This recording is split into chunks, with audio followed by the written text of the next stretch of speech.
Statistics good so you can memorize on. So I'm actually bringing with me my notes. I love you, Ami! Yes. Then I would like to thank Miss LJ. Thank you for inviting me. So let's start. So now that we know about depression and suicide, we have substantial information about what the diagnosis is, what it calls for, and how to help those individuals. Now let's move on to putting gravity towards the topic. So how many numbers are we talking about? So according to the World Health Organization, looking at my notes, about 800,000 people annually die from suicide. So with those numbers, 800,000 per year die with suicide, we can say that in every 40 seconds, one person is we lose one person due to suicide. And with that, we can say that for every one successful suicide or for one completed suicide, there might be actually 20 other people attempting to do suicide. So suicide now actually is the leading cause of deaths of people ages 15 to 29 years old. And suicide rates are actually increasing. And actually, in the past 45 years, it has been increasing up to 60% good, taking the lives of our dearly brothers and sisters who have fallen into depression and suicide. Now, mental health disorders, depression, substance abuse, are associated with more than 90% of all the cases of these suicides. Now, moreover, according to the World Health Organization, ang ato daw country, the Philippines, is ranked as the 162nd na country na with the most numbers of suicide cases. So ang Philippines na. Now, all those suicide have been reported na nagit sa mga people who have kanang are actually elders na or kanang leaning towards the old age. Naagi tayo mga reports actually nga ang mga younger generations have been successfully doing suicide. In fact, ang most at risk right now for suicide is the younger generations. So traditionally ang atong mindset is mga old Caucasians, mga whites. But right now, multi-generational na ang suicide. In fact, it does not choose any gender, any race, any socio-economic status. Mental health disorders could affect anyone. According po sa World Health Organization daw, for every 4 people daw who are in a room, one of those 4 people may develop a mental health disorders. So jokingly, moingon ta nga, kung upat mo sa inyong table, so maglingi-lingi mo na. Tanaw mo ba, okay rin mong katupad, basin letog ikaw mo na. So that was a joke. So although suicide have been the highest among elderly, moto ang mga younger generations now have been doing suicide. And 16% of these students, ages 13 to 15, have considered suicide. This is according to a recent study in 2016 in UP Manila. In UP Diliman. And depression is the strongest risk for these suicides. In fact, sa atong mga friends who are teens or kids, ang presentation for depression is quite different from those who are adults. So ang presentation for these kids and these teens involve irritability and anger. So for some people, if they are depressed, they would feel usually down, like there's a black hole surrounding them. But for teens, they are much irritable. They may have behavioral problems, so they may have encountered problems in the school, problems with the teacher, following authorities. They may result to drug use and to sexual promiscuities, atong mga teens and kids. They may have academic problems, so napoy preoccupation with morbid themes. So uso jud kani way back 2010 or 2009 kani mga emo phases. So it could be nga presentation na dito sa depression sa atong mga kids and mga teens. And also they have reported frequent aches and pains. sa ilang bodies food. So apart from the fact nga ni-result na siya sa ilang own nga kanang demise, mo reflect po siya sa ilang physical aspect po ang depression nila. But discussing about social-cultural factors, kung unsa jud ang reason for these people to commit suicide, do you have ideas? Actually, di ba, if mo think about suicide, we would just say, even as a katong mga religious, they would blame the person na inoon have committed suicide, like na-coward siya or na-hadlock siya to live. But that is not actually true. Victim blaming is also really kanang, that is part of the stigma that we have to eradicate in the society right now. So most likely, people would want to commit suicide because of the following factors, such as lack of social support. So ang iyang family dili supportive sa iyaha. They may have experienced early trauma in their life. Napoy katong mga individuals who have been exposed to abuse early on sa ilang lives. Some of which have health problems nga kanang lisod i-treat, or for them is kanang inescapable, so that's why they resort to committing suicide.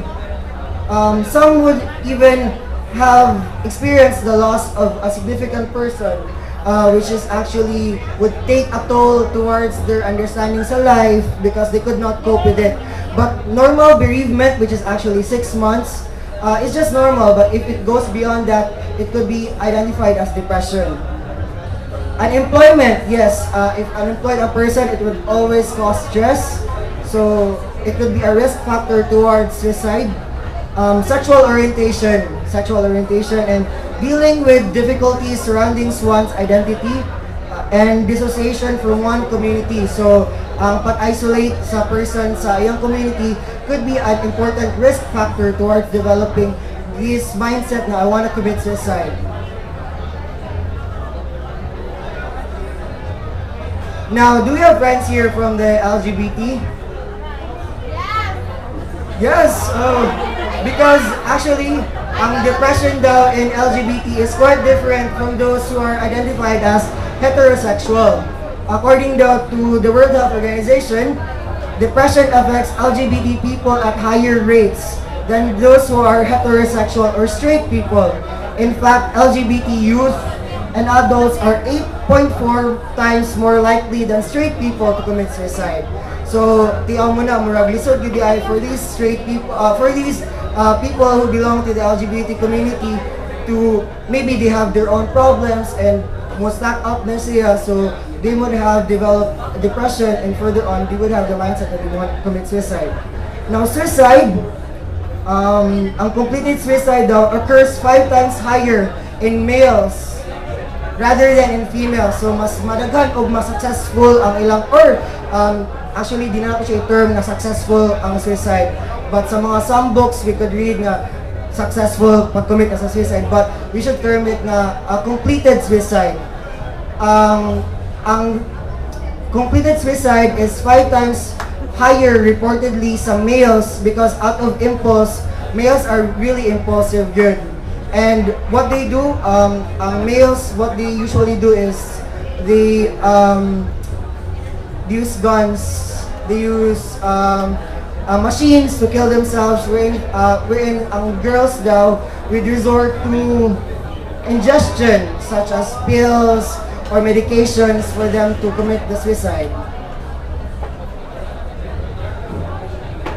Now, risk factors for suicide also involves relational, social, work, or financial loss, as I stated earlier. So, naglisod sila cope up sa ilang daily living mo na they may be having social and financial losses. They may have been suffering from physical illness, which is a huge factor towards their understanding that they want to commit suicide. And very importantly, if the person has experienced a previous suicide attempt, ang chances of them to do or to commit suicide in the future is really high or relatively high. Now, if a person has easy access to lethal weapons or lethal methods, they are really at huge risk for committing suicide. And age, culture, and lack of connectedness and exposure to sensational media reports on suicide. Because actually earlier we were talking about how the media how do you put it, romanticizes the topic about depression. In fact, we have shows right now that mura lang kanang ginormalize ang topic about depression and suicide. But my stand on that, it shouldn't be that way, because if mura mo siya og private nga kanang event towards sa person's life and the kanang family sa katong person has committed suicide. So if if steer away lang ta from kanang spreading news pa gyud, or kanang spread og kuan ana, maybe that's better off that way. And now that you know about suicide and depression, as an advocate for mental health, what can we do? So that's really important right now. Makasabot ka nga kung sa mga tumabuhat in our own little ways on how we can help these people who have been experiencing depressions, and other similar mental health disorders. So what we can say is that, una, we can say that I'm glad that you told me because I want to help. So nalipay ko nga mo kung gisultian about what you've been going through, because ganang ko motabang. So that's one way. Because it's really important to talk about things. In fact, that's the premise of psychotherapy, just talking about the whole thing, or the kanang problem surrounding the kanang issue. And the second thing you can also say as an advocate or as a friend lang yun generally, is you can tell them I'm glad that you told me, so I'm going to get some help in order to help you. So if you feel that you're not let's dili ka well read, or di ka well grounded on the how to deal with this stuff, maybe you could refer to someone. In fact, we have hope hotlines right now, hope lines, and later I'm gonna discuss natay localized versions of atong hope line. Ang atong hope line is actually established by the Natasha Goldborn Foundation. So Manila based na sila, but here in Cebu we have a localized hotline for those who want to talk about attempting suicide and their kanang depressive episodes. And the last thing you can say, another way of helping those people who have been suffering from depressive episodes, is you can say that I will stay with you until help arrives. Because more often than not, these people, they want to talk about the whole thing, the whole experience. But even though that you haven't been to that, ang human experience, magod, is actually general. You can feel it across whoever you are, whatever your predisposition in life is, unsay imong gender orientation, you can still feel it because human experience is really general. So makafeel lagi ka. So what you can do is to stay with the person, talk about the whole thing. If he wants, or he or she wants to divulge about stuff, you need to talk about the whole stuff, because katong earlier na-discuss sa atong speaker nga nag-talk sila over the phone for 1 hour, and maybe siya gid ato ang catalyst nga na-prevent ang katong person from committing the suicide. So talking really helps in these kinds of stuff. But also, we need to be aware that there is some stuff that we need not to say, or we should be aware na di nato dapat isulti towards a depressive person. First up, what not to say. We should not say that it's just a phase. So if you have a friend or a family member nga have been experiencing extreme sadness, or ang katong mga earlier nga discuss ang katong mga symptoms or diagnosis towards it, you should not say nga, ay basig mo agi ra na or mulabay ra na, it's just a phase.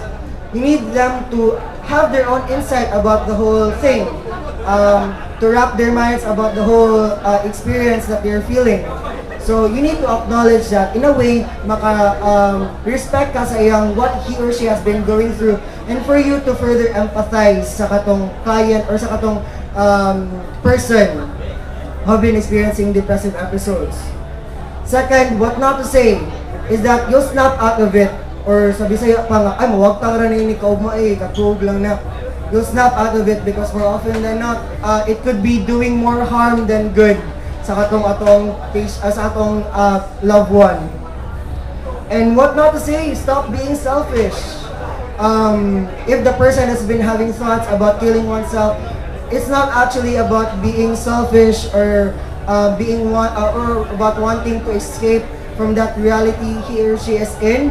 But you need to understand that iyasa na ang way maybe maladaptive lang gid kayo siya, but you need for him or her to understand na I'm here and we can get help for you. Second is you're just trying to get attention. So no di ka nang mahingot na nga kanang ay nagpatagad ramang ka mo to na discuss earlier nga kanang nagpatagad ra ka, so you need to empathize sa katong person. You need to put yourself in the shoes of others. In fact, ang mga psychotherapy sessions or ang counseling sessions, they have been grounded towards genuineness and kanang purely understanding where the patient or the client is going, kanang asa na root ang iyang problem. So you need to empathize with always, and you'll just get over it. So dili gyud nato na dapat isulti nga you'll get over the whole thing or the whole experience. So these are just some stuff that you need not to say to the patients good. And how do we manage, very importantly, how do we manage these people who have been experiencing depression? First up, not well known gyud kayo sa atong society. Most common gyud siya sa mga Western society is hospitalization. If ever maka-feel gyud ang person nga I want to kill myself or wala na gyud nakasabot na ko, they would want to be hospitalized, which is common gyud siya sa US. Pero kasi the option is actually really here. We have the resources for it. We have the Center for Behavioral Sciences of Vicente Soto, so we can always come there. We can always talk about this depression. If we want to be hospitalized, we could have that option. Second, for the management is we could consult a mental health professional. It could either be a licensed psychologist or a therapist or a psychiatrist. Wherein magpareseta ta, which is ang second good is actually on medications. So antidepressants, mood stabilizers, wherein most na namong gi-adapt sa Philippine Mental Health Association. We give sertraline, isa pa ng mga antidepressants to those individuals who have been suffering from mental disorders and depression.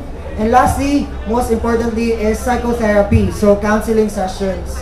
So if ang patient medyo hesitant siya towards taking pills or taking medication, pwede gyud siya ma-resort sa seek of mental health advice or counseling sessions from a professional. But if dili siya ganang modulog professional, talking with a friend really helps. So that is how we manage individuals suffering from depression. And as I've mentioned earlier, natay localized na version sa Hope Line. I'm gonna give the numbers, so I hope you're gonna list this. They're actually based in Vicente Soto. Ang tawag nila is Tawag Paglaom. This is a localized version for the Hope Line. So if you have friends who want to talk about depressive episodes or what they're going through, or if they're feeling extremely sad that we want to talk with somebody, we have this numbers. It's actually 0939-936-5433. Again, that's Tawag Paglaom. You can find them at Vicente Soto. This is 0939-936-5433. This is a project by the Department of Health in cooperation with the Vicente Memorial Medical Hospital. So, questions? Do you have any questions? So, I think that concludes my topic on depression and suicide. Alright, so thank you so much, Mr. Amiel. Got big fans. Okay. So that rounds up our 4 speakers. We'd like to thank you very much for sharing your knowledge and expertise towards depression and also mental health. Okay, so now if in case you have more questions, let us know. The organizers are still here. They will be able to help you. And or you can send a Facebook message, friend them, ask for their numbers later, especially for